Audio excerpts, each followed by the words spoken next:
What's up, everybody? Coos.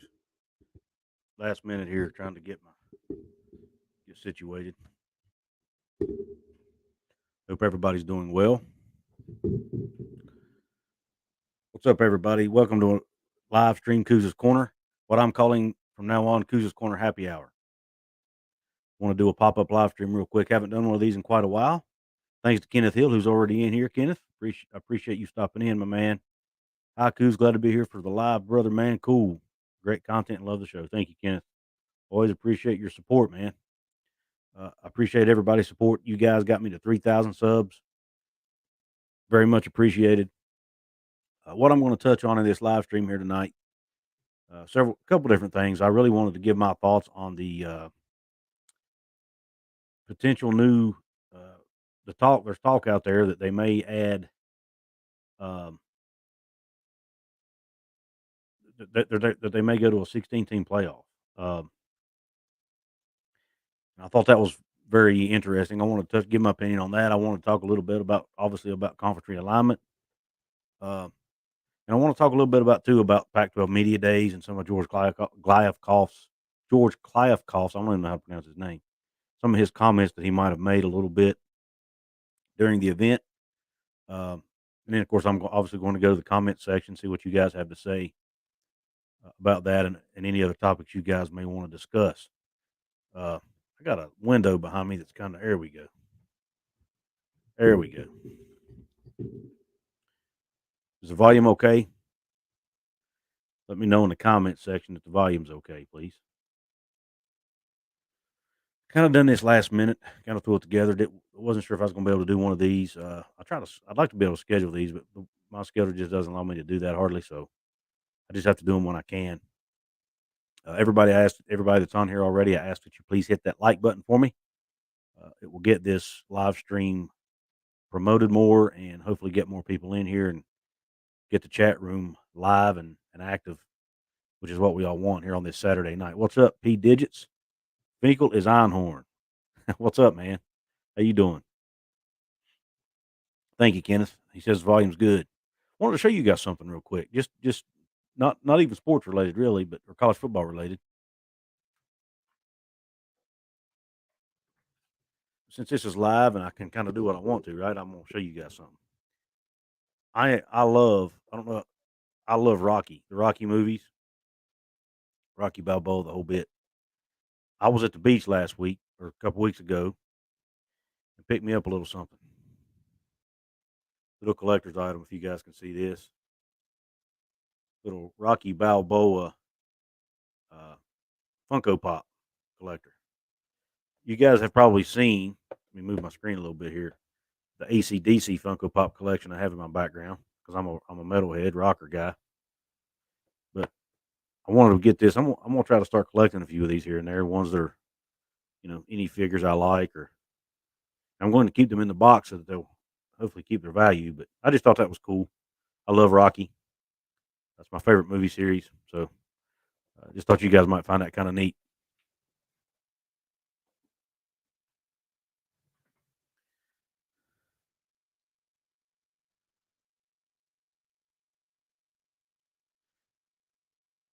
Sorry, but my daughter's texting me, guys. I got to answer this.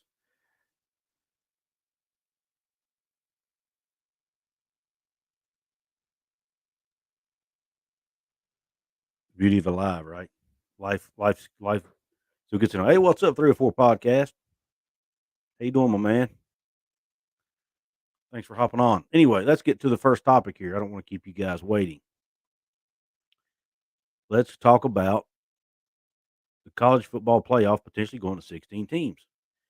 I think it was at Big Ten Media Days when it first came up. Kevin Warren, I think it was talking about how a 16 team playoff is on the table right now. And the only person I had heard say it before then, I was listening to an interview not long ago with West Virginia President E. Gordon Gee, and he said that he would like to have a 16 team playoff. He's actually a proponent. He's in favor of a 16 team playoff. And he was the first person I'd ever heard say that. And he actually is on the 11-person committee that will be the deciding factor of whether they, what they do with the playoff. So He's an important guy to have on your team or have on board. Uh, didn't think much else about it, and then it came up again at Big Ten Media Days with Kevin Warren. So I thought, you know what, this is something that we may get. I think as fans, we would love. I know I would like to have 16 teams. Um, I know there might be some pushback from some players potentially. That's what concerns me a little bit is players because how are you going to get a 16 team playoff? I mean, that's it. What's that? You have to play. So you go from 16 to 8 to 4. You'd have to play what the championship contenders would have to play what 4 more games in a season. So how do you get that in? Uh, I don't know. You'd have to extend the season somewhat or start the season earlier. I don't know. Um, we'll have to see. But I personally would love it, obviously, as a fan, because that's just more football and more meaningful football, more games that mean something, right? So I'm all for it, man. Uh, my man Tony Altomore's on here. Everybody say hi to Tony. Tony is responsible for a majority of the videos I've been doing lately. Almost any video I do that has some sort of data attached to it, I usually get that from Tony.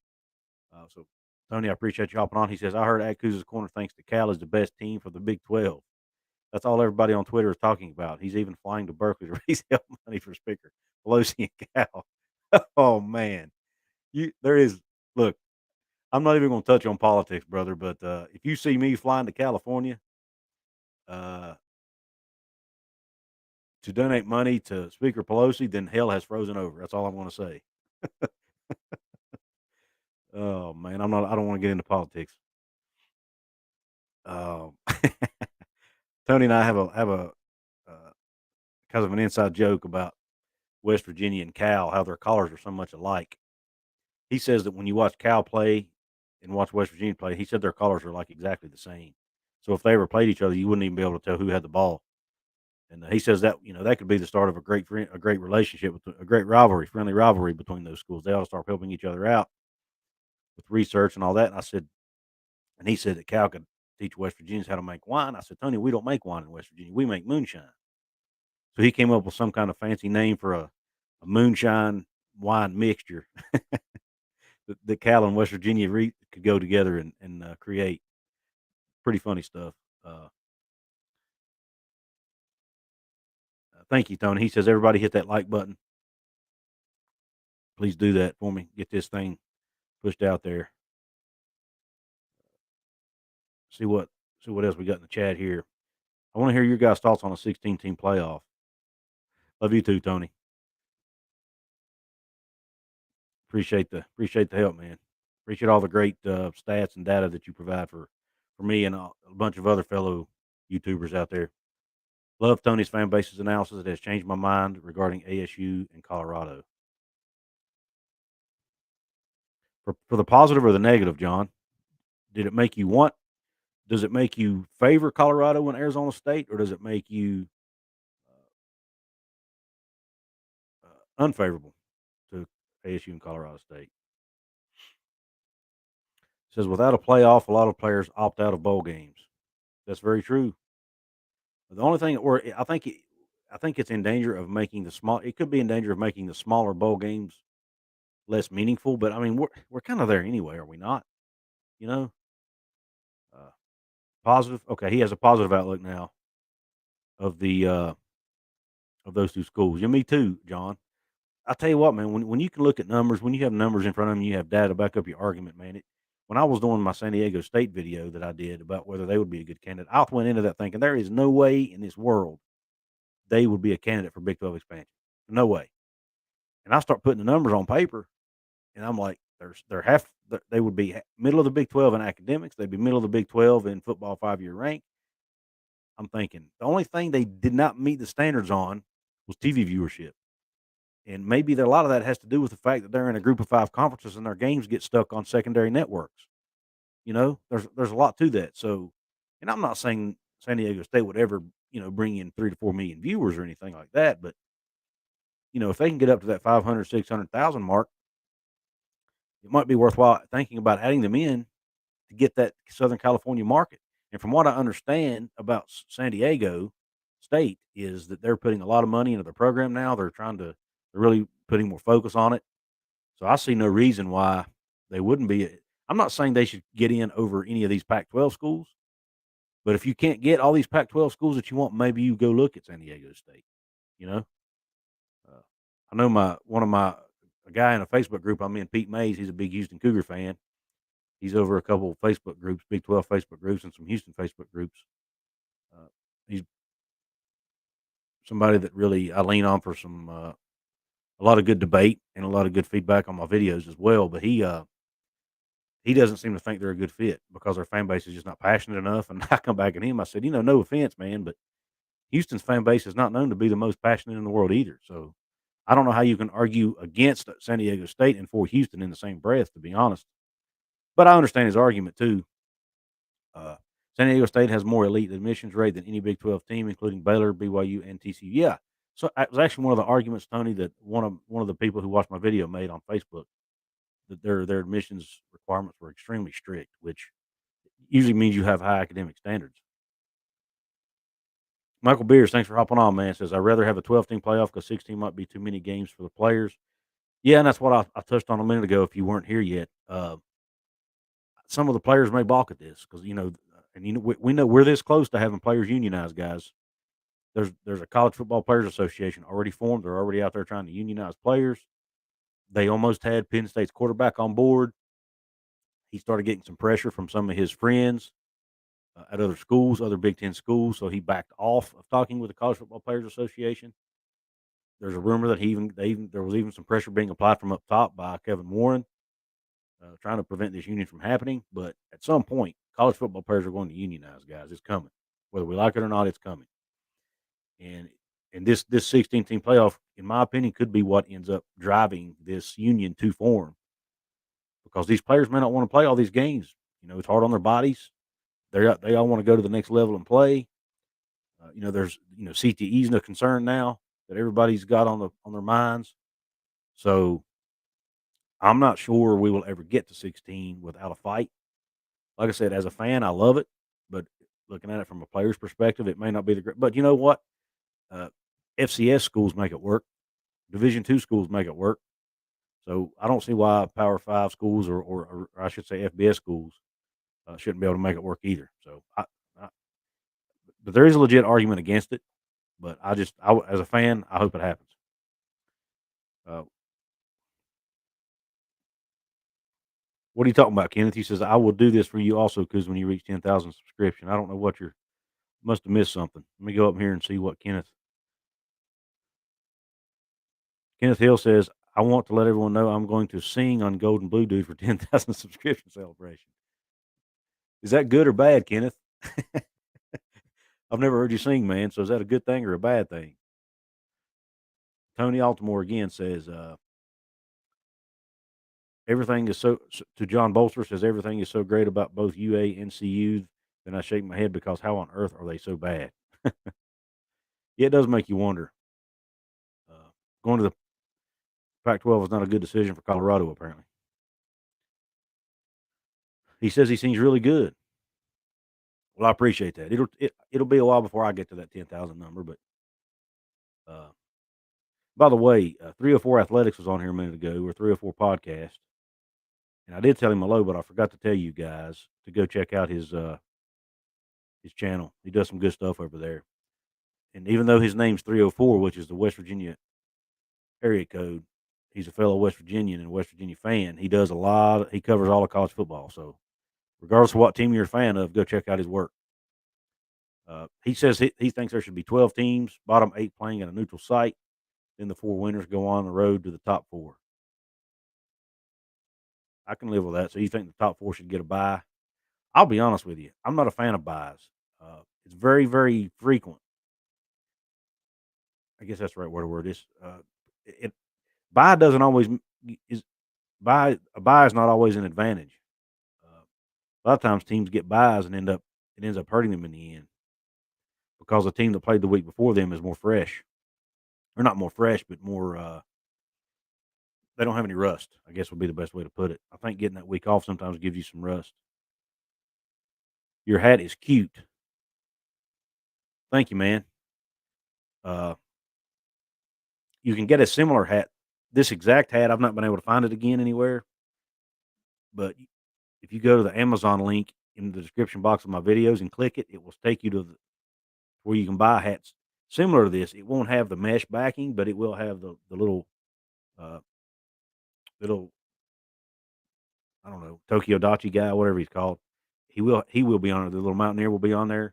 It just won't have the mesh backing, but if you wanna buy you one, use that link and it'll help me and give me a little small commission from it as well. Uh, Bias creates Cinderellas, that's true too. Can't argue with that. That happens a lot. That's a lot of times these lower ranked teams will beat, and that's great for TV. Good point, 304 podcast. That's great for TV when you get these lower seeded teams knocking off the higher seeded teams. John Bolster says 16-team playoff opening round at top 8 seeds. I do want, if they do a playoff, a 12 or 16-team playoff, I do want to see games on home fields. I'm okay playing neutral field uh, for the last round or two, but they need to play the opening round at the top seed team stadium. I think there needs to be a bigger reward uh, for winning, for being a high seed. That needs to be a reward for that. Uh, Especially if they don't get buys. Now, the buy can be used as a reward as well, but I think there needs to be a bigger one. 304 Podcast says, I need to hook up with you this week for a little something for you. Got a little something. Okay, cool, man. I appreciate that. My schedule takes me all over the place, man. So just let me know when you want to meet up, and I'll try to make it happen. Thanks for comment on the cap. It's my live stream and interview cap.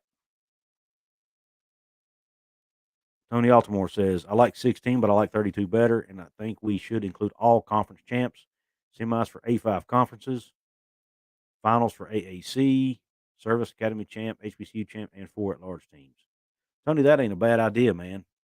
I don't know how in the world you make 32 teams work uh, with the size, the length of the season we have, but that's pretty cool. I do think the group of 5 conferences should be included. Uh, I do think I wouldn't even have an issue with HBCU, but the HBCU is an FCS, is it not? But heck, who cares? Throw them in there. Don't matter. It's more football. But according to Deion Sanders, his team's not ready to play a team like that. But and you do have to think about the physicality of the sport, and is it safe for a FCS level team? Well, I don't know. They play them in the regular season, so what's the difference? I'm thinking out loud, guys. I'm sorry if I'm rambling a little bit. I'm having technical difficulty with my screen here, so I'm having to. The Zoom keeps going in and out on me without me hitting the button. It's kind of weird. Don't you love technology, guys? Golden Blue Dude, thank you, man. Says Coos is on fire. Push him to 5,000. Tell your friends about him. By the way, Coos, Joey said he is blocked and can't comment. I don't know why, Golden Blue Dude. I do know this. I'm having trouble for some reason. I can't. I did have Joey down as a moderator for my channel, and I was in there the other day trying to add more moderators, and I accidentally deleted the moderators I had. So apparently, when I deleted him as a moderator, it must have blocked him from my channel. So it's nothing personal, I promise. I didn't even mean to do it. So I'm just now finding out about it. Joey's texting me now apparently about it actually.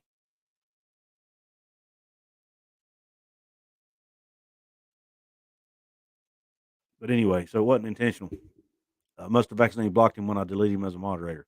I've got to figure out how to fix that. Uh, but I'll figure that out later. Uh, so sorry about that, Joey. I promise it was an accident, man. Did not mean to do that. I did the same thing to my other moderator. I had another moderator as well, Jonathan Lewis, and I accidentally deleted him too. So I don't know what I don't know what I did wrong, and I haven't had time to go in and fix it. I actually was trying to fix it before the live stream started, but I didn't want to keep you guys waiting. So, uh, P Digit says I'm thinking each conference is going to 24, 4 6-team divisions, Big and SEC take over CFB through the playoffs. Uh, he's just going to that Joey. New number, who this? Oh, Tony, you're funny, man. You crack me up. But yeah, college football is heading in a direction, and it's funny when you watch each media day event. The ACC, Jim Phillips gets up there and talks about how we have to include everybody, and of course you do. You're in the ACC, you want to make sure your conference gets included, right? Just like the Big 12 and the Pac 12. So of course you're going to get up there and promote your conference and other conferences that are currently uh, not considered one of the Super Two or whatever you want to call it. And then you got George Clive, or you've got Kevin Warren or Greg Sankey rather. Let me go to Greg Sankey first. You got Greg Sankey getting up there and saying, "Well, we do care about the health of the sport and yada yada yada," uh, which is probably hogwash. To be honest with you, it's probably political talk. And then you get Kevin Warren who goes up there and says, "By God, it's all a business. If we want to expand, we'll expand." And I mean, he just laid down the gauntlet, man. And a lot of people don't like that, and I don't like it. I don't like the direction of the sport. I don't. But if I'm Kevin Warren, we have to realize who pays his salary. The presidents and the chancellors of these universities. That's who pays his salary. He works for them. What else is he supposed to get up there and say? Well, I want to do what's best for the SEC. He can't do that. It's all about what's best for the Big Ten in his eyes, because that's who pays his salary. We got to remember that, guys. And then you've got George Kliavkoff getting up there and basically laying the hammer down and challenging to an extent the Big 12. Brett Yormark at Big 12 Many Days said the Big 12 was open for business. George Kliavkoff gets up there and says, "I'm glad they're open for business, but we haven't decided if we want to go shopping there yet." Which, by the way, I got to admit that's a great line. That was a great line. I mean, you can't help but give guy kudos for that line. If I don't know if he thought of it or not, but it was whoever did was earned their money. But there again, he works for the Pac-12. What's he supposed to say?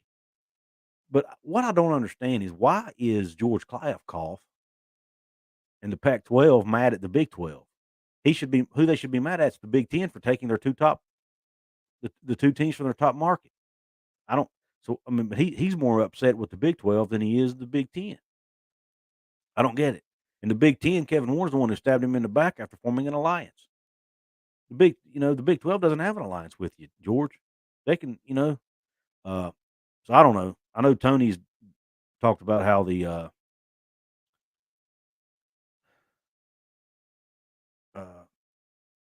one thing Tony's been talking about on Twitter some and on some of the other shows is how a lot of Big 12 fans have been basically wanting the Pac-12 conference to die.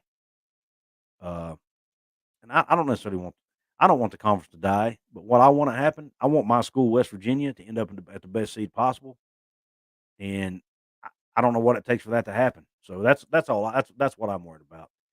If that means we need to stay in the Big 12 and go take some Pac-12 schools, then that's what I want to see happen. Whatever puts West Virginia in the best possible position. I don't want college football to fall apart. I don't want the Pac-12 to die necessarily. But if that's what it takes in order for the Big 12 to survive, then that's what I want. And I'm not ashamed to say that because I'm a West Virginia fan. I mean, look behind me, and I want my team to be in the best possible position. What I do feel bad about is the teams like Oregon State, Washington State, these schools that may not have a home if the Pac-12 dissolves. Now, here's my thoughts on that, guys. I think, I personally think that the Pac-12 is going to end up staying afloat. If you apparently all of us Big 12 people, and I've got to and this goes to me too. All of us Big 12 people apparently forgot what happened to us a year ago. Everybody wanted us dead, said we were dead, and we survived by going and getting 4 more schools. Who's to say the Pac-10 can't do that? The Pac-12 can't do that, right? They can go get a San Diego State if the Big 12 doesn't get them first. They can go get a San Diego State. Maybe they get a Fresno State. Maybe they get a Boise State. Whoever. I don't think the Pac-12 will get Boise State because of their academic. No offense to my Boise State fans, but Boise State's academic rankings make West Virginia look like Harvard. So I don't I don't see how in the world the Pac-12. Boise State's a great brand. They are a great brand. I think they'd be a good fit in the Big 12 possibly, but I just don't see them going to the Pac-12. I don't think the Pac-12 would accept them unless they just get extremely desperate, and maybe they are. I don't know. But I digress. I think the Pac-12 will end up surviving this. I really do, because I think they're going to go add a few teams, and I think they're going to stay afloat. It's not going to be the Pac-12 everybody's used to. They're not going to have the big LA schools anymore. Uh, going to bury you under that blue turf next to Jimmy Hoffa. Tony said they're going to bury me under the blue turf next to Jimmy Hoffa. Well, it's the truth, man. I mean, the numbers bear it out. I love Boise State. I've done a couple videos with a couple great Boise State fans. Bronco Blameyer, go check out his channel, by the way. Master of Jacob over at Master of Football, go check his channel out. Two Boise State fans that have been gracious enough to work with me. Great guys, and they do great work. And Boise State's a great brand, but when you look at their academic rankings, I mean, the proof's in the pudding with that. And I'm not saying I personally don't care about academics, but the Pac-12 does. So I just don't think Boise State will get in the Pac-12. San Diego State really doesn't even meet their standards, to be perfectly honest. So I don't even know if they'll get in the Pac-12. Um, so Golden Blue Dude has got says, "Cause if you don't mind, I would like to invite everyone to something." Go for it, my man. Uh, Tony Altamore says, "Big Ten is not the problem. My beloved alma mater is to blame. We did it in the Coliseum with the sword." By the way, he's a USC alum. If everybody doesn't know that. Uh,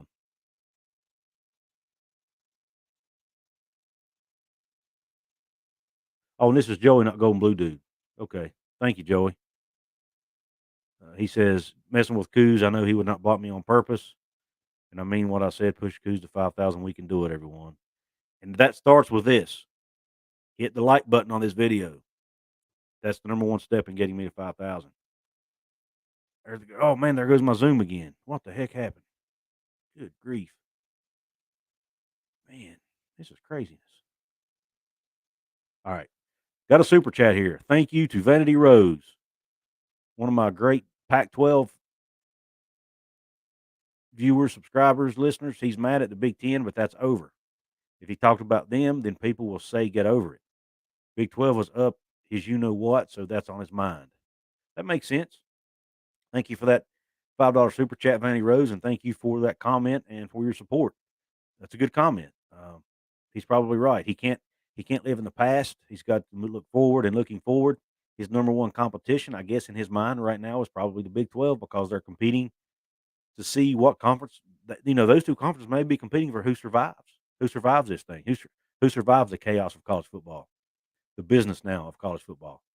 Uh, there may not be room for both of those conferences, and they're they're dueling to the death, the gladiator style, the Big 12 versus the Pac-12, mano a mano, head to head against one another.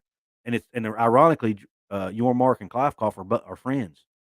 They knew each other before Yormark even got this job, is my understanding. So, uh, but they have jobs to do. Tony Altamore says Boise State and Memphis would be great for Big 12. I hope that pack survives so they get the call up, and it's better for all the sport. Tony, you're right, man. I sit here and I think about the emotional side of me. Sometimes gets frustrated at the Pac-12 because they wouldn't take BYU a few years ago because of their religious beliefs.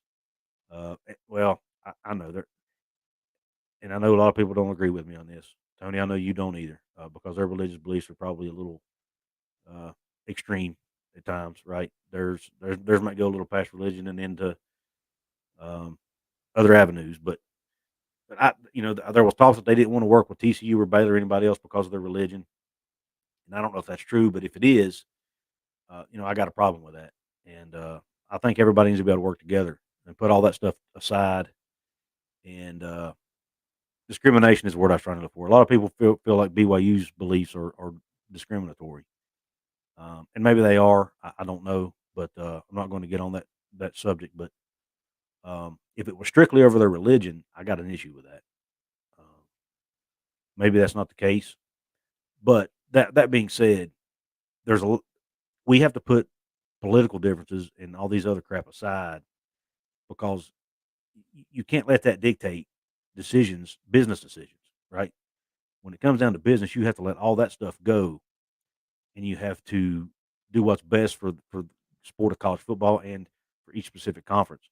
And I don't, for the life of me, see. Here's one thing that was brought up and I'll get to that in a second, Golden Blue Dude. But here's what was brought up to me in one of the comments I saw. It was either under a video or maybe in Facebook or somewhere.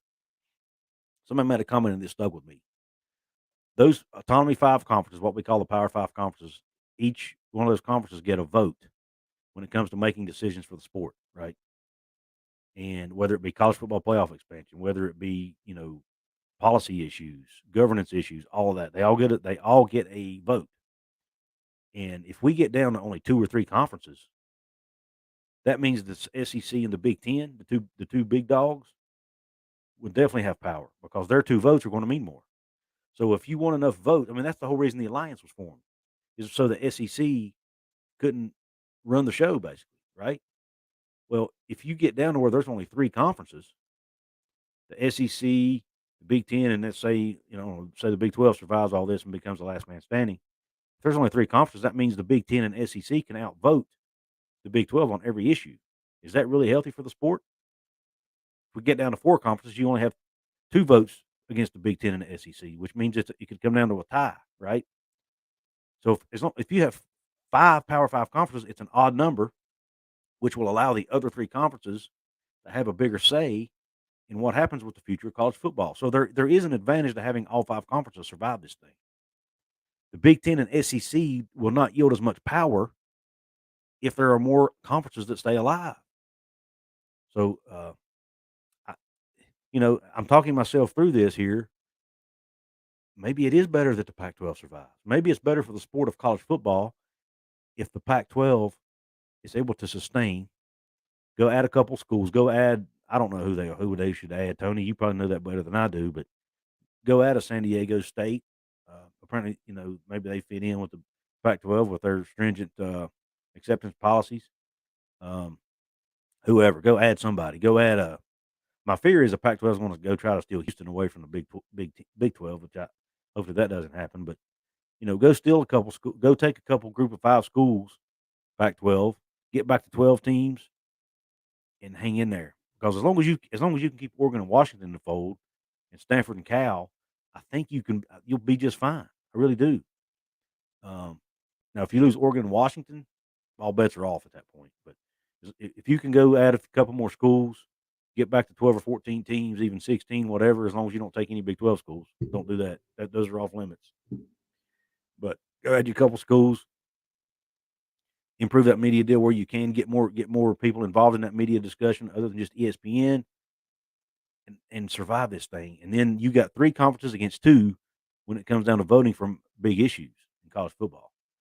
We don't want the Big 10 and SEC to control everything in college football. Okay, there's my soapbox. All right, let me get up here to see what Golden Blue Dude had to say, and then I'm going to see what Tony had to say here. Then I'll get to everybody else's comments too. Tonight at 9 p.m., we are having a special college football show on Traveling Fools YouTube channel. Golden Blue Dude, Pigskin Pete, Tony Altamore, Coach Coop, and Couz's Corner, if he will accept my invite. Love, Joey. I would love to, Joey, but I actually have to. I may have to go somewhere at 9 p.m., but if not, I will jump. I'll try to get on there. I'll have to let you know later if that'll work for me. And then Tony, about Vanny Rose's comment earlier. Tony says he was spot on. And back to Vanny Rose's comment again, he says he's mad at the Big Ten, but that's over. If he talked about them, then people will get over it. Yeah. So, and Tony had another interesting comment I wanted to talk about here. BYU has a lot of issues that don't fit with the pack, unlike TCU, who would have been invited last year until USC president took the expansion. Right. I am thrilled they have Big 12 home now. Yeah, I agree. I mean, they're just not a fit. A lot, and I said we need to put politics and stuff aside, but at the same time, there's a culture. There are cultures. Sometimes teams are not a fit in a certain conference because of their culture, and I guess BYU just wasn't a cultural fit there. I don't know if it had to do with religion. I don't know if it had to do with social issues, whatever it was. They didn't want them. TCU was willing to almost put their Christian uh, name aside to join the Pac-12, which I think was super hypocritical. But anyway, I don't want to go down that road. Um, so that they can get in the Pac-12, and they almost did, along with Houston. I don't know if a lot of people realize that. I did a video on that last year, and a lot of people, I got quite a bit of negative feedback on it because people thought I was making stuff up. I wasn't making it up. It came from reliable sources. TCU and Houston almost got invited to the Pac-12, folks, and this was before Houston ever got invited to the Big 12. So if Houston had got invited to the Pac-12 along with TCU, the Big 12 would have imploded because you already had Texas and OU leaving. They would have lost four. They would have lost three teams plus one of their replacement teams. So that would have been terrible. The Big 12 might not have survived that. I don't know. That would have been bad. Uh, no, Cal Matt says Tony totally agree about the difference between BU and TCU. I think TCU could have a home in the pack, where BYU would never fit in so many ways. Yeah, I mean I know there's some policies BYU has that a lot of people don't agree with, myself included even. But that's their prerogative. They're a private school. They're a religious school. That specific religion has those specific views, I guess. And I'm a Christian, and I don't agree with their views on certain things. But there again, uh, their views are their views. But that being said, I welcome them with open arms to the Big 12 because I think they'll fit here. Um, I really do. I'm really looking forward to hopefully meeting some BYU fans in person one of these days, getting to know them a little bit. It would be really cool if I could ever make the trip to Provo, Utah, see that gorgeous stadium they have there with the backdrop and the whole bit. But that's probably something that is way down the road for me. But hey, Alan, I'm doing great, man. Thanks for hopping on here. Kenneth Hill talking about the Pac-12. He says that TV deal is really bad. They need to add value, not just add 24.5 million per team. You're right. They do need to add value. Now that deal, there are rumors out there that deal got bumped up significantly, up to like 400 million or something. And I'm throwing out round numbers here, up to like 400 million if they would sign it for a longer period of time. I think it was 10 or 12 years or something, along maybe 20. Uh, but most schools in the Pac-12 are not going to be willing to sign a deal for that length of time because a couple of them want to get out and go to the Big Ten if they can get invited, which would be a no-brainer, by the way. Uh, Live R Sports Entertainment says we have to get together again. By the way, he's also has a YouTube channel over on.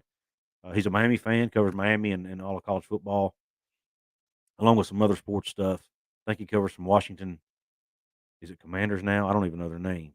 Guardians, Commanders. I think he's a Washington Commanders fan. So go check him out over on Live R Sports Entertainment. Thanks for hopping on here, man. AAR says, attention, Coos and Golden Blue Dude. The Big 12 Conference will be the beating heart of college football, stretching from coast to coast. Very well could be. Thanks for the comment, AAR. Very well could be, man, and I hope so. I really am excited about what Brett Yormark might be able to do for the conference. I really like I think he's a breath of fresh air. No offense to Bob Bowlesby, but the guy was just stale. He was just old school. And in today's college football, you have to have a businessman at the helm. And Brett Yormark is a businessman, and that's what we need. Uh, Pac-12 looks to be toast. Expect Oregon, Stanford, Carolina, Washington to head east. I think they will eventually, AAR, but I don't know if it'll be right now. I think they'll hang on with the Pac-12 as long as they can because I don't that Big Ten invite's may not be coming tomorrow, right? I really think the Big Ten's kind of seeing what Notre Dame's going to do, but we could have a decision from Notre Dame not too far down the road because their TV deal with NBC expires in 2025 as well. So they're going to have to start negotiating that deal soon if they haven't already. So once Notre Dame makes a decision, then we could start seeing more dominoes fall. But right now, I think the biggest thing is can the Pac-12 go get some more teams and survive, or do they want to get more teams? Do they want to just keep what they have? Like I said before, as long as Oregon and Washington are still in the fold, I think they'll survive this. I really do. Uh, and two, the Big 12 saying they're open for business, be looking to expand. Do they who do they go out and get? Are they able to entice some of these Pac-12 teams away from the Pac-12, or do they go out and get a San Diego State, a Boise State? What do they do? That'll be interesting to see. Uh, he says latest rumor is Stanford will go independent to press gender today. And that's an option. I think if there's one school that could do it, it would be Stanford because they have the money. They get such a huge, huge endowment. They may have the largest endowment of any school in the country. They could afford to go independent more than likely. I don't really think they need that athletic money, uh, and that's very possible. Um, and then Larry Pilgrim says this may sound off, but if streaming becomes very big, I believe the West Virginia do very great, very trade-driven society. Larry Pilgrim, you're onto something. I actually have a video that I'm going to do eventually once I get around to it about that topic. So I'm not going to spoil it for you. So be looking out for that video in the next few days, hopefully. AAR says Aztecs of the Big 12. Now, word is the Aztecs have already sent in a formal application to join the conference because they did it last year when the Big 12 was looking to expand. So, really, only thing the Big 12 would have to do is go out and pull that bad boy out of the file, open it up, review it, let Brett Yormark review it, get his rubber stamp, and obviously all the commissioners rubber stamp, or not the commissioners, but all the presidents to rubber stamp it. Say, hey, you're invited. That would be an easy. That would be the low hanging fruit, as they say, would be San Diego State because they've already sent in an application. Vandy Rose, another $2 super chat. I really appreciate the super chat. Says Fresno, San Diego, Boise, and Utah State for PAC. Those are four quality. Those are four respectable programs. I think they could add some value for sure. There again, though, and Tony, I'd love for you to chime in on this if you haven't already. Do you think um, the Pac-12 will ever invite Boise State with their academic numbers? Now let's go over to Harvard number one endowment. Yep, and then Stanford is number two. Thank you, Ferris, for that information, man. I really appreciate that. Um, just like Vandy Rose has done. If you want me to definitely see what you're putting up there, we got 62 people in here right now. By the way, all of you, please hit the like button if you haven't yet. Get even more people in here. But if you want me to see your chat, you see your comment. Uh, if you throw a super chat on there, small donation with the chat, with the comment, it'll highlight it for me so I can see it. Michael Wall says the colleges have to show interest in another conference and submit their paperwork and application to another conference or go independent and not the other way around. That's true, Michael Wall, but here's what can happen. Here's what I think happens. I think these colleges, it's just like with the transfer portal. Teams will put out feelers and see, hey, do you think this player would be, talk to their high school coach. Hey, do you think player ABC would want to come here? Right? They're not talking to the player, but they talk to somebody the player knows. They talk to a coach, a high school coach. Maybe talk to a friend that's on another team, a friend that's already on your team or something. Have them reach out to them. Conferences are probably doing the same thing. Kevin Warren probably knew somebody that knew somebody at USC. Hey, do you think USC would be interested in joining? That person calls USC, says, hey, would you guys be interested in joining? And then USC applies. So I'm sure a lot of that, the school can't directly reach out to them first, but I'm sure they go through different avenues to get the message out there. That's what I think happens.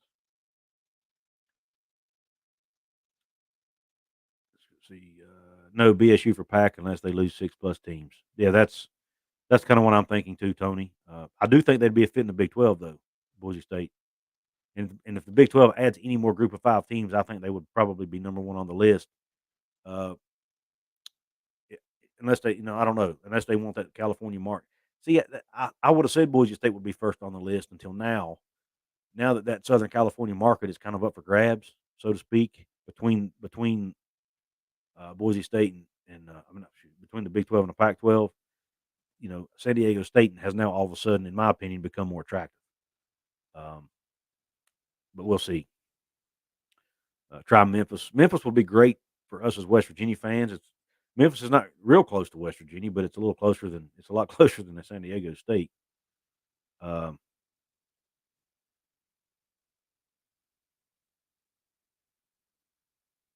Golden Blue Dude says no. I don't know what he's talking about. Must be something inside the chat.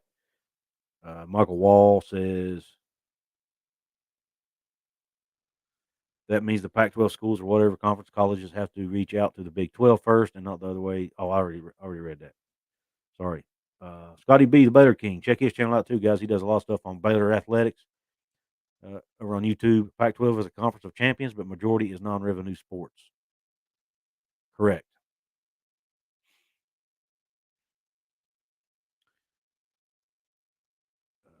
John Bolster, another comment, says, I think the days of Pac-12 only inviting top-notch academic institutions is over. Heck, ASU is already a member. ASU's academics is actually not bad, John. If you actually look at the numbers, they're a lot better than I thought they were once I broke it down. When I ran SDSU, SMU, Air Force, Rice, and Fresno were the best fits in that order, but U.S. Air Force Academy unlikely to get go ahead from Pac. Okay, interesting. Interesting. Now, thing is, would San Diego State rather be in the Big 12 or the Pac 12 is the question. Uh, and as far as SMU, I don't know if the Big 12 needs another school in Texas. So I'll tell you another school that people, I don't want to say they've not been talked about, but aren't being talked about enough, and that's USF. Now, USF has not been very good lately, but the Tampa Bay market is huge. It's a very big media market. I think it's a top 10 or top 15 market in the country. Uh, This would be a good TV. And if USF can get back to winning again, that would be a really big market to have. It wouldn't hurt for the Big 12 to grab another Florida team and a team who's also a good rival with UCF and have that rivalry in your conference. Thanks for the 999 super chat, P Digits. Best to you and your fam, Coos. Thanks for the videos. Thank you, brother. I appreciate the 999 donation. Thank you for supporting my channel. Another super chat from Vanity Rose. That 4 has the same record as the 4 the Big 12 got. What 4 are you talking about, Vanity? Let me go up and see your previous comment, man. Oh, okay, I got you. Fresno, San Diego State, Boise, and Utah State. Yeah, I agree with you, Vanity Rose. You're probably right as far as the record. For those of you who may not remember, the 4 teams he's referring to are Fresno, San Diego State, Boise State, and Utah State. But you got to look at the fact is number one, BYU, in my opinion, little bit. I don't really, I don't really include them as a Group of 5 team. To me, they were kind of a Power 5 team without being in a conference, so to speak. And they were beating Power 5 teams week in, week out in football. And two, the Cincinnati, you know, they've been on the rise. You've got Houston. Houston is in, I think Houston is in because of Houston. They're in one of the top 5 media markets in the country. That's why they're in my opinion. Houston is a pro sports city, so their fans care more about pro sports than they do college sports. But there's a lot of people. Excuse me. There's a lot of potential uh, eyeballs and TV sets in Houston, so that made it attractive. And plus you were able to keep another Texas school in when you lost Texas. At least Houston is in state, so you're able to maintain that Texas footprint, so to speak. And then UCF, another big TV market. I think this guys. This is all about. This is not just about record on the football field. It's about TV market size. It's about cultural fit. It's about um, whether we like it or not. In some cases, with some conferences, it's athletic. It's academic fit. I don't think the Big 12 looks that hard at academics, but the Pac-12 and Big 10 and ACC definitely do. Regardless of what some people say, they do look at it.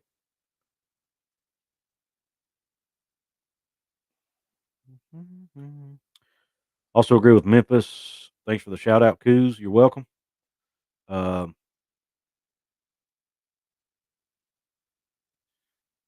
also agree. See what else we got here.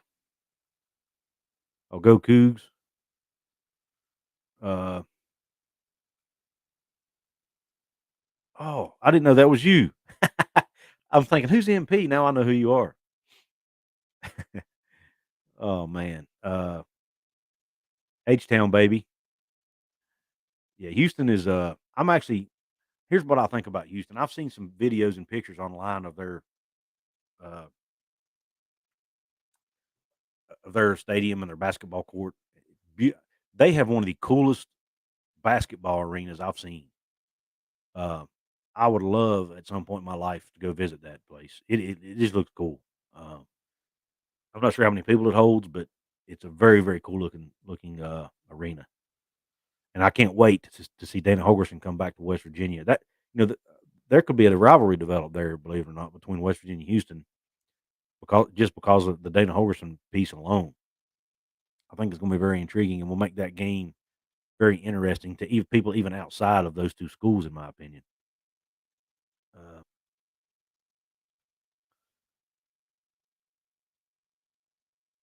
I think UT and OK State are number 4 and 5 in all sport ranks.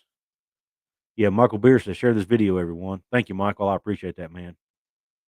Man, we've already been on here 52 minutes, guys. It's time flies by.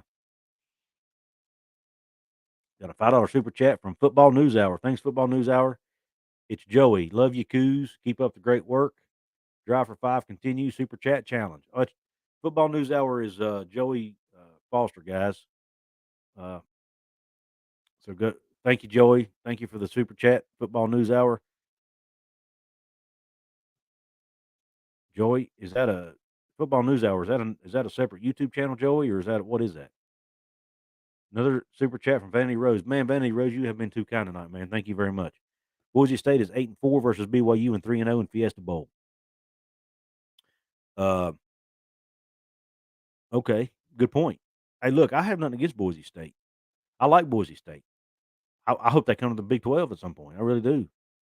I just don't. When you talk to Boise State as far as Pac-12, Pac-12 has such stringent. Pac-12 has really strict academic policy, has really strict academic standards, man. And Boise State, I just don't think they'll let them in unless they have to. Absolutely have to. And then we've got Addie and P in the house. Go Cougs. Thanks, Cougs. It's super nice. You love it. Yeah, I saw pictures of it on Facebook or a video or something, man. It just looked really neat. Tony Altamore says Danny is going to have to coach from a bulletproof Pope mobile when he comes into Mountaineer Field. Yeah, it's definitely gonna be interesting, to say the least. I hope nobody does anything stupid, like throws golf balls and mustard balls at him or anything like that. Fertitta, owner of the Rockets, pretty much paid for that new UH arena of ours. Yeah, he did, man. Tuma Fertitta is like, he's kind of up there with um, Phil Knight as far as uh, his contributions to the Houston program and uh, how important he is to them and their future. They make wine in West Virginia, usually blackberry. Yeah, the Yates, they do, man, and I know they do. It was just a joke Tony and I had. They do make wine in West Virginia, but I told him, I said, we don't drink wine in West Virginia, Tony. We drink uh, bootleg moonshine, man. Stuff that make you twitch when it goes down.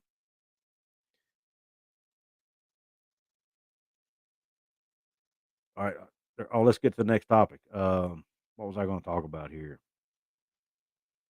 We talked about 12. Conference realignment, which we've kind of already touched on a little bit anyway. Um, we've kind of been talking about that the whole time. Really, that's kind of what everybody wants to talk about.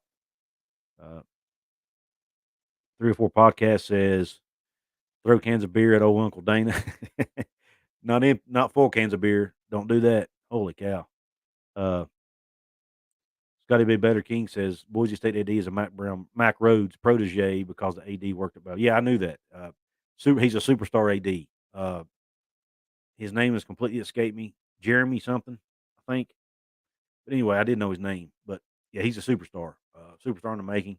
I think they got him a great AD there. I think he's doing great things with the program. And Boise State, I think, will eventually land. I think Boise State will eventually land in a Power 5 conference because of their football prestige, the money they're putting into athletics, and how serious they're taking it. But they just need to get their academic stuff in order, and they'll be fine. And I do think they'll end up in the Big 12 maybe at some point. All right, let me get back to MP's question. How do you West Virginia fans feel about Dana these days? Well, I personally haven't. I personally don't have anything against him. He said some things when he left that I didn't appreciate about, and I guess to him it was the truth. He said he didn't think he would ever be able to get the players to win the Big 12 at West Virginia. Uh, you know, I don't, I don't know that I agree with that. West Virginia's always, throughout their history, has always been a school that does more with less, so to speak. They've never been a school that gets 4 and 5 star guys. A lot of them. Once in a blue moon, they'll land one, but it's not common. They have to win with 3 star guys, and in order to do that, you have to have a coach that can develop those 3 star guys. And I'm not saying Dana didn't, but at the same time, Dana also missed out on a lot of guys, uh, even in-state West Virginia guys. Doug Nestor, the offensive lineman we have right now, who's a guard, ended up picking Virginia Tech over West Virginia. Well, when Neil Brown got the job, he transferred back. He transferred to West Virginia. He's a West Virginia kid, or he was a West Virginia kid. Now he's a West Virginia young man. Uh, shoot, there was a wide receiver that played for the Pittsburgh Steelers that was the best player in the state of West Virginia. Once again, I'm having trouble thinking of his name. Somebody help me out here. He just recently retired. Um, somebody will tell me. We missed out on him under Dana. Dana wasn't even like we only get 1 or 2 we only get 1 or 2 Power 5 level players in the state of West Virginia every year anyway, and Dana wasn't getting them all the time. He did get the Steele brothers, but you know, that's, I don't. It's about it really. And I think they would have played at West Virginia regardless because their dad did, and they were just legacy guys. Jeremiah Dickey, thank you, Scotty B. Jeremiah Dickey is the AD at Boise State. He is not only a great AD, he is even better person. Well, thank you for sharing that. Uh,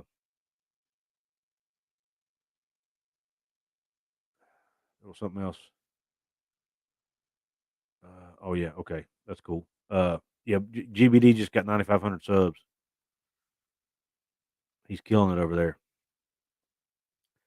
But anyway, if you guys want to talk about something else, obviously that we could talk about conference realignment for hours. Some people get tired of it. Um, Jeff Graham hopping on. Thanks for the super chat, brother. 49. Oh my gosh, man, dude, tip my hat to you. $49 super chat from Jeff Graham says, "Roll Tide." Another great show, buddy. With super chats like that, I'll say roll. I'll say roll damn tide, and I don't even cuss much. Oh man, thank you, brother. I appreciate that. Means a lot to me. You guys, I don't think you guys. I'm an emotional type guy. So, but the fact that you guys want to hear this hillbilly talk about college football, it means everything to me, man. You guys don't know. Uh, I'm getting emotional right now. Sorry. Uh,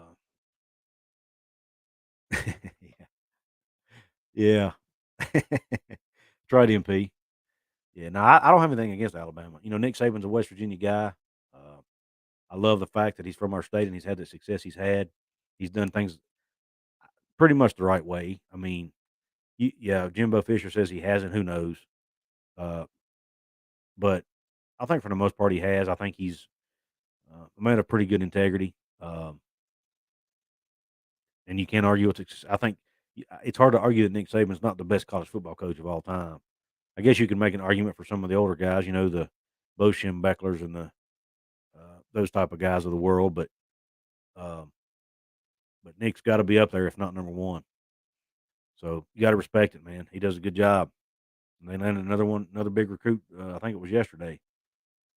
Do a good job, Coos. Fun to watch. Thanks, P Digits, man. I appreciate that. It means a lot to me. Like I said, John Bolster, $1.99 super chat. Thank you, man. Thank you.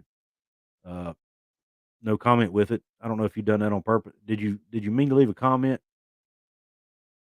John? If so, type it in and I'll try to read it out. If you was just giving me a donation, either way, thank you, man. I appreciate it. Jeff Grimp says, "Don't think any coach is completely squeaky clean, but he has done wonders for the sport." Yes, he has. Uh, yes, he has. HR picking stuff. What's up, Coos? What's up, HR? Thanks for hopping on here. And once again, my screen's doing funny things here.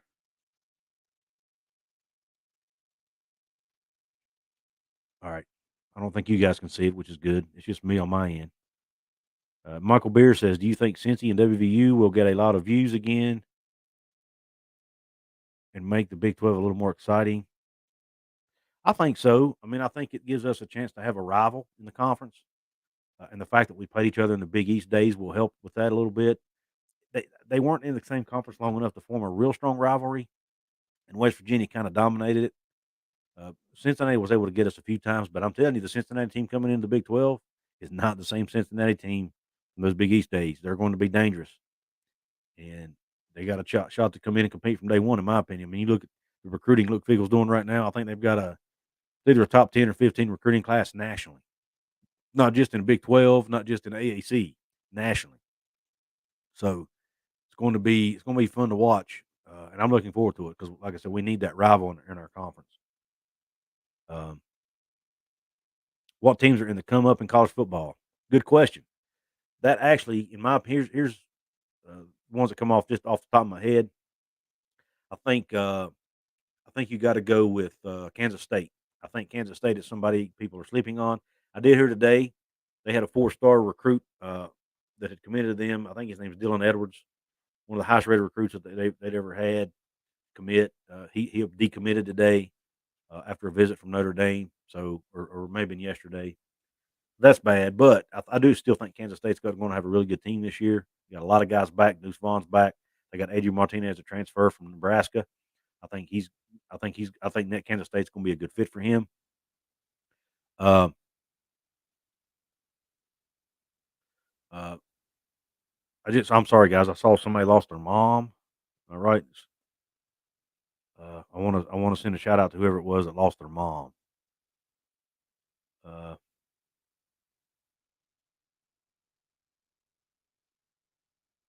or dad, or anyway. I think Scotty B lost somebody close to him. Uh, paternal grandfather. Scotty B.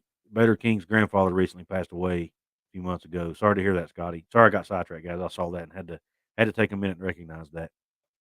But I think Kansas State's on the come up.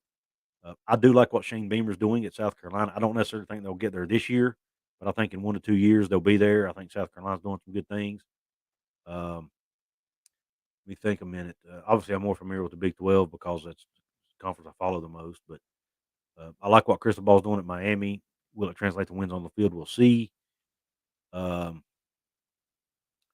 Notre Dame is recruiting at a high level right now. I don't know that you can say they're on the come up because they're already up. Um, I'm thinking here. Let's go by conference by conference. I think Big 12. I think you got Kansas State.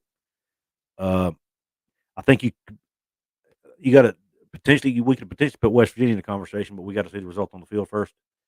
Um, Neil Brown's doing what he has to do. He did what he has to do in the offseason and off the field, but it has to translate to wins. Um, I did see where you guys did a video on Auburn 3 or 4 podcast. I'll be anxious to see. I've not followed Auburn really closely, so I can't really speak to it. But I do like Brian Harsin as a coach. What they tried to do to him was completely wrong. Uh, Boosters and people there that didn't want him there just basically made crap up about him just to try to get him fired. He withstood that, which I admire. Now I'm kind of rooting for the guy, to be honest. It makes me want to see Auburn win and I'm sorry to hear. I know Jeff Grimm's probably still on here, uh, and I know he's an Alabama fan, but um, what they did to Brian Harsin was just uncalled for, and it needs, that should never happen in any program. Uh, Booster should never be able to run a program like that, and I'm glad that the administration stood by Brian Harsin through that mess. Maybe it was just because they couldn't afford to fire him. Who knows? But either way, I hope he turns Auburn around. I really do. Sorry, Jeff Grimm. I know you don't want to hear that, man, but it would be good for the SEC if Auburn's better, though. I think not that they need any help. Um, yeah, that's a good comment, Jeff. He says Auburn donors think they're Bama and run good coaches away. They do, man. And the SEC teams have got to stop comparing. They've got to stop firing their coaches because they can't be Alabama. That's what happens in the SEC. Well, we're not Alabama, so our coach isn't good enough. You got to stop that. You've got a 1 in a million deal here with Alabama. They're a dynasty. It's something that only comes around once in every few decades. Okay, so you cannot compare yourself to them, and that's what these SEC. I mean, Tennessee's doing it. Look what's happened to their program. Auburn's done it. Look what's happened to their program. I can name several other SEC schools. Florida. They keep making all these coaching hires They don't give these coaches enough time to build their programs, and they don't win in 1 or 2 years, and they're firing them. You can't do that, man, because not everybody can be Alabama and Ohio State. It doesn't work that way. But, as long as they keep doing it, Alabama's gonna keep and Georgia are going to keep rolling through the SEC like they have been. So for people like Jeff Graham who are fans of Alabama and Georgia, keep firing your coaches, right? See what happens. Um, Another team that's on the come up. Let me think a minute. SEC. Who did I say? I think Tennessee is. Believe it or not. Sorry, guys. I think Tennessee's on the come up a little bit. I really like what the quarterback there. I really like what Josh Heupel's doing. I think they still may be 1 to 2 years away from. I mean, I think they'll still win 7, 8 games a year, but I think they might still be 1 or 2 more years away from competing for the SEC East. But I do like where they're going. Hendon Hooker's a great quarterback. Go to the Pac-12, which I know very little about, but what little I do know is I don't really know. I don't know enough about the Pac-12. I'm not even going to try to speak on them. Obviously, USC would be the obvious answer to that because of what Lincoln Riley's doing. But I'll be honest, until USC, until the defense, until his Alex Grinch, I was trying to think of his name. Until Alex Grinch can prove that he can coach a defense, I still don't have a whole lot of faith in USC yet. Sorry, Tony Altamore, but I'm just being honest. I'm not sure how good of a defensive coach he really is. Arkansas is a good one. Yeah, I love what Arkansas is doing. Uh, with Sam Pittman there, he seems to be. I heard he had a contract, like a lifetime contract or something crazy. Um, and I don't know if that's true or not, but I did hear that. Jeff, you might be able to speak to that. You being an SEC guy. So yeah, there's several teams out there: Kansas State, Arkansas, um, USC. Obviously, you could put in that conversation. I think Texas is on the rise. I do like what Steve. I've always thought Steve Sarkisian was a very underrated coach, and I do think he'll bring Texas back. As bad as I hate to say it, got to throw horns down. I despise Texas with a passion. Their fan base is obnoxious. Their media people can be obnoxious. They think Texas is poop don't stink, and I get tired of hearing about it. But that being said, I do think they're improving on the football field, and I do think they will be really, really good offensively this year. But they have to stop people, and that's yet to be determined whether they can do that. But we'll see. I do think Steve Sarkisian has them moving if the Texas boosters and administration will leave him alone, he will bring them back. In my opinion, that's my opinion. Um, and so I've got Texas, Kansas State in the Big 12. I think West Virginia will be too. I think West Virginia will win 7 or 8 games. I think West Virginia wins 8 games this year, and we'll show that they're on the rise. What's up, Bo Stacker? Thanks for hopping on, man. And that's really the only ones I can think of. NC State. I think NC State's going to be really good too. I think they're on the rise because they have almost everybody back from last year's team, including that really good quarterback. I think his last name's Leary, something like that. Um, I really think they're going to be good too. So that's the ones I think are on the rise. Well, guys, look, it's been over an hour. I've kept you guys long enough. Your support has been absolutely phenomenal. I really appreciate everything you guys do to help out my channel. I appreciate the super chats. I appreciate everybody hitting the like button that did it. Appreciate the good comments. Oh, I wanted to get this comment up there real quick from C. John. I accidentally passed it up earlier. Chances of SDSU and SMU packaged with 2 or 4 pack teams in Big 12 expansion. Would that? Was there more to that comment? Don't see it, but yeah, I think basically chances of package. I don't know, John. I don't really think this is just me shooting completely off the cuff and from the gut here. I don't know that the Big 12 has any desire to add more teams from Texas. They've already got Texas Tech, Baylor, Houston. They've got 4 teams in Texas right now. They need to expand either eastward. I think they need to expand eastward, in my opinion. I think they need to go get some teams from the east, if there's any out there. See, that's the problem. Somebody asked me that about my San Diego State video. Well, as a West Virginia fan, why would you want West Virginia traveling to San Diego since you guys complain about travel so much? look, when I did that video, I wasn't speaking as a West Virginia fan. I was speaking, if I'm looking at it from a business standpoint, as the Big 12 conference, do I like San Diego State? Okay. And I never said I think they should add them. I said that they should give them serious consideration. I would not take them over Pac-12 teams, Arizona State, Colorado, or Utah. I will take those teams first. But all four of those teams may not be options.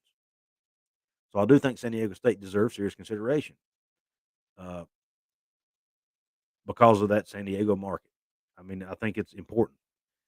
But if there's a team eastward, and I haven't done enough on this, maybe if UAB is valuable enough financially, maybe they're a good addition. Memphis might be a good addition. Um, I'm trying to think of some USF maybe. Just thinking of some teams off the top of my head. Obviously, I'd love for them to be able to go get some ACC schools. Um, but with that grant of rights of 2036, I don't know. It's going to be tough to get any teams out of the ACC unless 8 teams of that conference go together and say, guys, we got to get out. We've got to get out so this grant of rights is no longer valid. And you get you get a couple that go to the ACC, a couple that go to the Big Ten, maybe a couple that go to the Big 12, whatever, um, and make that thing implode. Which I don't see that happening. That's probably a pie in the sky view. I just, long story short, I don't see us getting any ACC teams, at least not in the immediate future. So I just don't know any teams in the East that would be. I did a video on UConn, but until UConn gets their football, if UConn ever gets their football program back on track, I think they'd be a good addition from the Eastern side. But I would look, um, just off the top of my head, I don't know any more schools that would really move the needle uh, in the East. I really don't. Unless you get some ACC schools, I'd love to see Virginia Tech or Pitt or some of these schools join the Big 12, but that ACC grant of rights has just got all those teams kind of locked in for now. So the chances of that are happening are probably slim. But to answer your question, see, John, the chances of having all of those, I just don't see it. You might get SDSU if you can get them away from the pack, and you might get a couple of those. You might get one or two of those pack teams, but I don't see it as I don't see SMU coming right now. But anyway, hope that answered your question. But I could be wrong. I mean, that's a total guess based on what little bit of knowledge I have. And I just don't want to see another Texas team in the Big 12. We have enough of them. They need to go after some new markets. Uh, all right. Oh, Plan B. Let me holler at him. See what he has to say. He's new. I just saw his comment. Texas sucks and always will. Horns down forever. Boomer sooner. Thanks for hopping on here, Plan B. Appreciate your comment. And Bo Stacker, who's always been a loyal viewer of mine. There's no reason to take more G5s without any other P5 schools. Bingo. Well, I shouldn't say bingo. I think it depends. I think it depends on the financial numbers and what the networks think. I think you need to talk to the networks and see if they think there's any value in adding a G5 school. My personal preference is to not add any more G5 schools, but if the Big 12 is set on expanding, then maybe they do. I don't know. Uh, but what you don't want to do is water it down, and make it to where the schools that are in now get less of a payout. You don't want to water it down to where the schools there now get less of a payout, and that hurts their revenue. But if you can bring a school in that adds revenue, then yeah, absolutely. And there's probably only a handful of G5s that would potentially do that. The SMUs, the SDSUs, the Boise States, maybe UAB. I don't know, but just food for thought. Um, but anyway, appreciate everybody hopping on. Hope you guys enjoyed the show. Once again, I appreciate everybody's support, and I will see you on the next one.